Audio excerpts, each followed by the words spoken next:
Bonjour, alors aujourd'hui je voudrais en profiter pendant que je suis en vacances et d'être dans un coin où on a pas mal de terrain en pente pour échanger avec vous justement sur ce sujet-là et voir des choses un peu plus de façon concrète que dans les formats traditionnels où j'ai l'habitude d'être derrière mon bureau tranquille.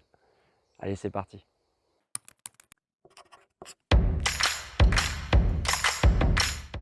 Donc si vous n'avez pas encore trouvé de terrain, cette vidéo va vous intéresser puisque là on parle de grosses surprises de budget. Alors des choses qui vont paraître très logiques une fois que je vais les avoir énoncées et expliquées, mais quand on n'a jamais fait construire, ce sont des erreurs que l'on retrouve souvent finalement. Alors ça n'empêche jamais le projet de se réaliser, mais par contre le budget est très très compliqué à tenir. Donc le terrain que nous voyons aujourd'hui, donc cette servitude appartient au terrain. Donc le sujet des servitudes, j'ai fait une vidéo complète sur le sujet, vous aurez le lien à la fin. Aujourd'hui, c'est pas forcément ça le sujet. Et donc on a une belle pente qui arrive ici à la maison. Donc la première chose que l'on peut noter, c'est que l'on a les réseaux ici en bordure de terrain. Ça, c'est notre point de départ. Donc là, évidemment, la maison est construite, mais il a bien fallu l'implanter, cette maison, faire une mise en forme du terrain. Nous avons un terrain ici de à peu près 5500 mètres carrés, dont la moitié, c'est exclusivement, c'est un petit bois. Donc des réseaux à la maison, grosso modo, il y a 50 mètres. Et là déjà, c'est une première indication, la distance entre les réseaux qui arrivent en bordure de terrain et la maison, ben évidemment, plus il y a long, plus c'est cher. Même si vous comptez faire vous-même, si vous louez un engin, bah, peut-être que ce ne sera pas faisable en une journée, peut-être qu'il y a un endroit où vous rencontrerez un sol légèrement différent. Voilà, donc tout ça, il faut quand même y penser afin de ne pas être surpris. Deuxième chose, donc évidemment pour l'orientation, il était évident de placer la maison en haut, sur ce terrain-ci. Pour l'évacuation des eaux, qu'elles soient pluviales ou les eaux vannes, donc les eaux vannes, si vous n'avez jamais entendu le terme, ce sont les eaux issues de l'usage de la maison, tout simplement, vaisselle, WC, etc.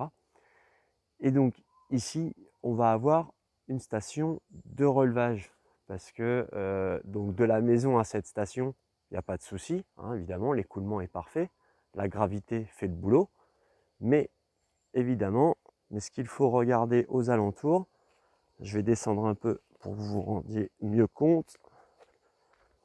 Voilà, c'est-à-dire que le carrefour que vous avez là-bas, le réseau d'évacuation d'eau publique, il est là-bas.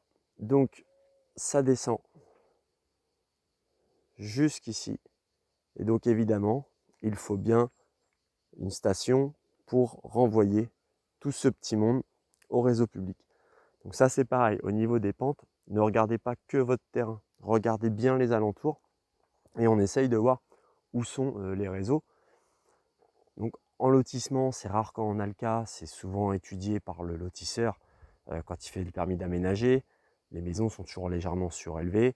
Pour les soucis relatifs à l'eau, au drainage, que la maison soit elle est légèrement surélevée, soit c'est tout le terrain qui est légèrement surélevé à la route. Soit la route est légèrement creusée, mais en tout cas, on n'aura pas ce souci-là. Et donc là, nous voici en haut du terrain. Alors, j'étais pas là à la mise en forme du terrain, hein, mais voilà, j'imagine que on a aplani tout cet espace pour faire la maison.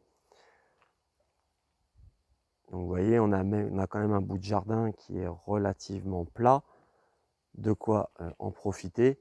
Et donc, à partir de là, vous avez un soutènement qui a été réalisé derrière. Bon, il y a déjà une forêt et de la végétation existante. Donc il n'y a rien de mieux pour arrêter l'eau.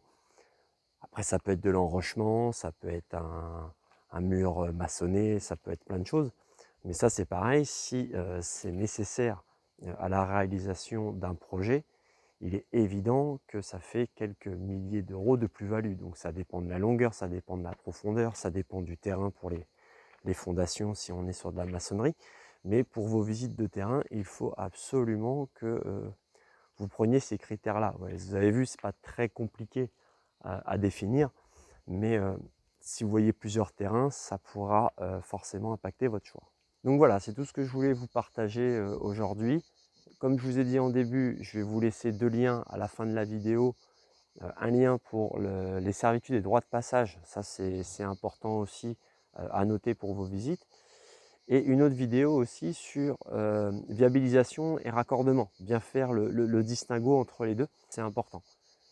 Si vous êtes toujours en préparation de projet, n'hésitez pas à aller en description, il y a le lien pour aller télécharger les 3 PDF offerts. Et quant à moi, je vous dis à bientôt et emménagez heureux. Au revoir.